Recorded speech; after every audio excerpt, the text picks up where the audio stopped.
Ao comentar a anulação pelo ministro Edson Fachin do STF das condenações de Lula, o deputado federal Ottoni de Paula, aliado do presidente Jair Bolsonaro, fez um alerta a respeito de suposto estratagema que estaria sendo aplicado para que Lula e o PT voltem ao poder.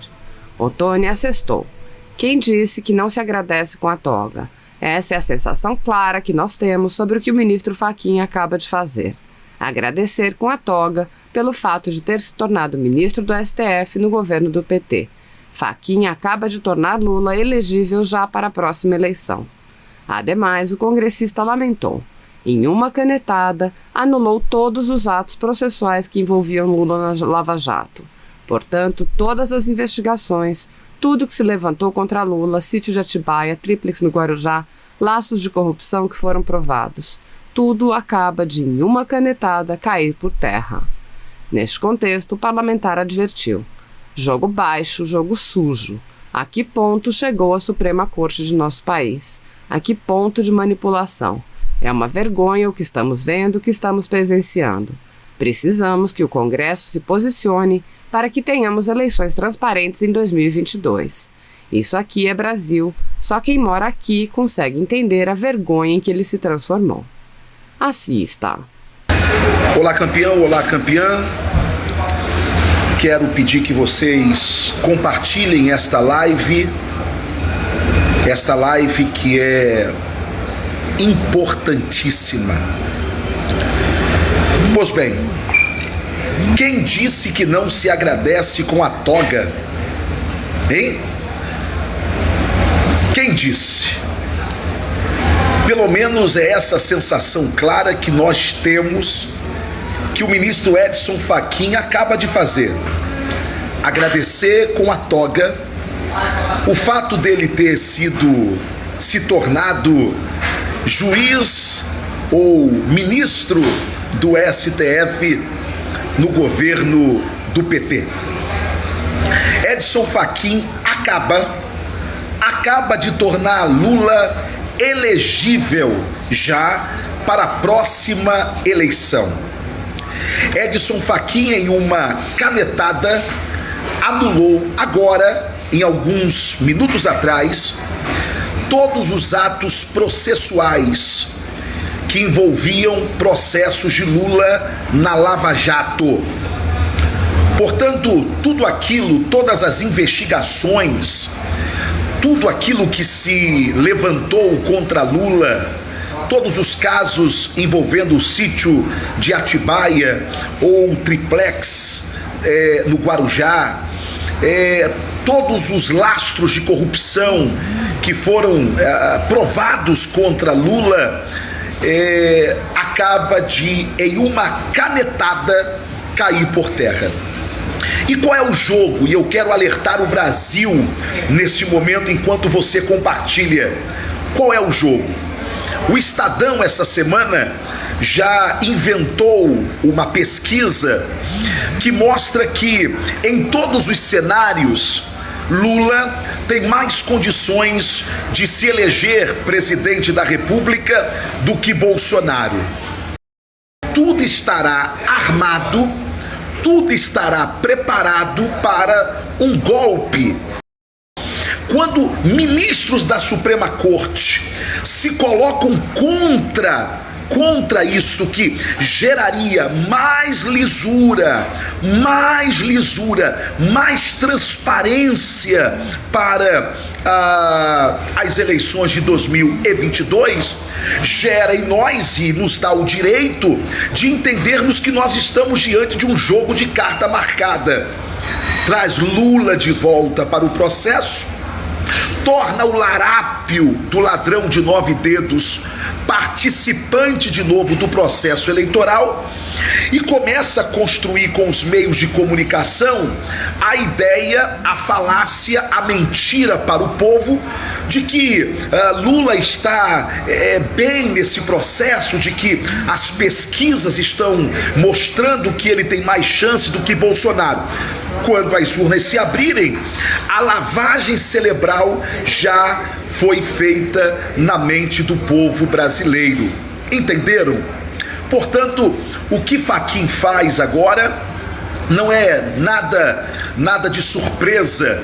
O que Fachin faz agora é um ato combinado, que agora vai para o pleno e o pleno vai confirmar que Lula se tornou alguém elegível novamente. Que vergonha! Que vergonha!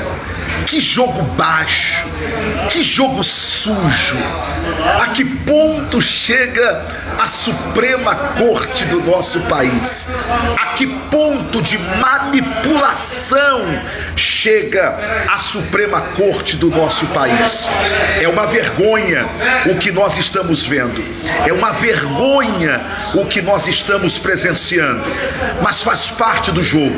Agora, cabe a nós, parlamentares, fazermos com que este voto com o comprovante ao lado do comprovante eletrônico, com o comprovante de papel, seja agora uma realidade, porque a decisão do Tribunal Superior Eleitoral não pode estar acima da decisão do Congresso Nacional. Esta é a única esperança que o povo brasileiro tem, de que o Congresso agora se posicione para que nós temos eleições transparentes em 2022.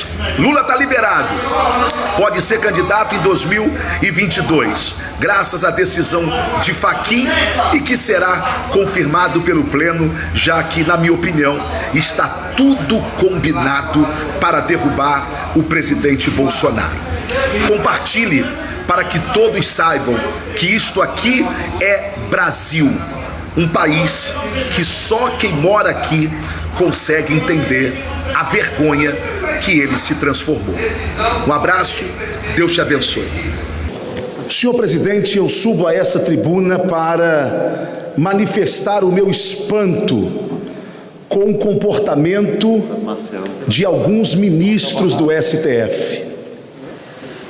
Para o meu espanto, à época da semana passada, do dia 19, quando esta casa se curvou a interesses fora desse ambiente e manteve a prisão do deputado Daniel Silveira, em uma entrevista, o ministro Marco Aurélio de Mello, abre aspas, ao ser perguntado sobre a não manifestação do presidente Bolsonaro do caso Daniel Silveira, disse o ministro, abre aspas, Bolsonaro está colocando as barbas de molho. Eu fico pensando, senhor presidente, se esta mesma frase saísse da boca do presidente da República e ele dissesse, o STF está colocando sua barba de molho, ora, nós teríamos um espetáculo da mídia. Iriam dizer que Bolsonaro está pretendendo um golpe, mas o que dizer quando o ministro da Suprema Corte se comporta de uma maneira tão apequenada, tão irresponsável, e diz que o presidente da República está colocando sua barba de molho? Senhor presidente, como se não bastasse, a jornalista Mônica Bergamo, também no dia 19, no fatídico dia 19, quando esta casa ficou de cócoras diante dos ministros do Supremo Tribunal Federal, ela diz, prisão de deputado bolsonarista foi também recado para os militares, dizem os ministros do STF. Aonde está o respeito à ordem pública, à harmonia entre os poderes? Agora os ministros do STF ameaçam o presidente da República, ameaçam as Forças Armadas e ninguém fala nada, ninguém abre a boca. Eu não sei se é rabo preso, eu não sei se é compromisso, eu não sei o que é. Eu só sei que quem exige respeito precisa se dar ao respeito. E infelizmente, os ministros da Suprema Corte Talvez em um pensamento de estar no panteão dos deuses, tem esse comportamento, infelizmente. Senhor presidente, era essa a minha declaração e o meu repúdio. Queremos harmonia entre os poderes, mas com esse comportamento dos senhores ministros, a harmonia está ficando cada dia mais prejudicada. Subo a essa tribuna novamente, senhor presidente, porque o tema harmonia entre os poderes me é caro para esse parlamento e é caro para o povo brasileiro. Eu subo aqui para manifestar o estarrecimento da população brasileira, e vocês viram isso pelas redes sociais, diante da manutenção da prisão do deputado Daniel Silveira, baseada na Lei de Segurança Nacional. O dia 19 de fevereiro entrou para a história como o dia da vergonha nesse parlamento, o dia em que esta Câmara abriu mão de suas prerrogativas para se curvar a pressões externas. Povo brasileiro, senhores e senhoras deputados, em um Estado democrático de direito, o ofendido busca a justiça e não faz a sua própria justiça. O próprio Supremo Tribunal Federal, para evitar distorções da Lei de Segurança Nacional, tornou obrigatório que, ao acusar algum indivíduo de cometer algum crime que possa ser enquadrado na Lei de Segurança Nacional, o acusador deverá provar que, de fato, o acusado possuía objetivos políticos e que suas ações provocaram danos reais ou potenciais à segurança nacional e à ordem pública, política e social. A pergunta é: o ministro Alexandre de Moraes conseguiu provar que a fala do deputado Daniel Silveira provocaram danos reais ou potenciais à segurança nacional e à ordem política ou social? Claro que não.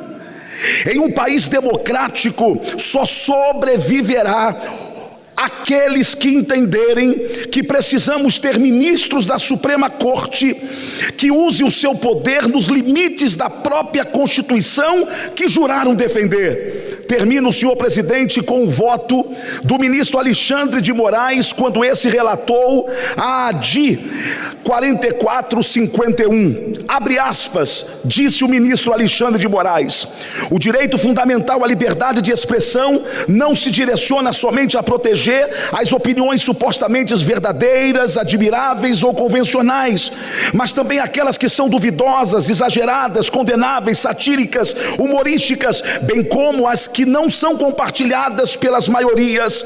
Ressalta-se que mesmo as declarações errôneas estão sob a guarda desta garantia constitucional.